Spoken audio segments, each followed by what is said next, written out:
Happy morning to all. నేను మీ Akbar. 100 days 100 స్టోరీస్లో భాగంగా day 55. ఆగిపోయిన గడియారం. ఇంట్లో ఓ గోడ మీద ఒక పాత గడియారం ఉండేది. అది ఒక రోజున ఆగిపోయింది. ఇంట్లో వాళ్ళు అన్నారు పనికిరాదు, తీసి పారేద్దామని. కానీ ఒక తాత దాన్ని అలాగే ఉంచాడు. మనవడు అడిగాడు, తాతయ్య ఆగిపోయిన గడియారం ఎందుకు? తాత నవ్వి అన్నాడు, ఇది రోజుకు 2 సార్లు అయినా సరైన సమయం చూపిస్తుంది. మనవడు ఆశ్చర్యపోయాడు. తాత మెల్లగా అన్నాడు, మనిషి కూడా అలాగే బాబు.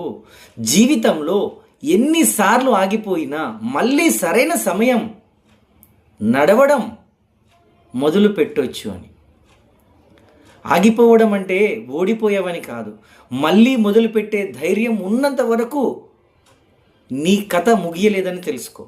జీవితం ఆలస్యమైందని బాధపడకు. గడియారం ఆగిపోయినా సమయం ఆగదు. నువ్వు మాత్రం మళ్ళీ నడవడం మొదలుపెట్టు అని ఆ తాతయ్య ఆ మనమడితో చెప్పాడు. ఎంత నీతి అండి కదా. మరి మనం ఎందుకు ఆగిపోతున్నాం? మనము కూడా మళ్ళీ మొదలు పెడదాం. Thank you.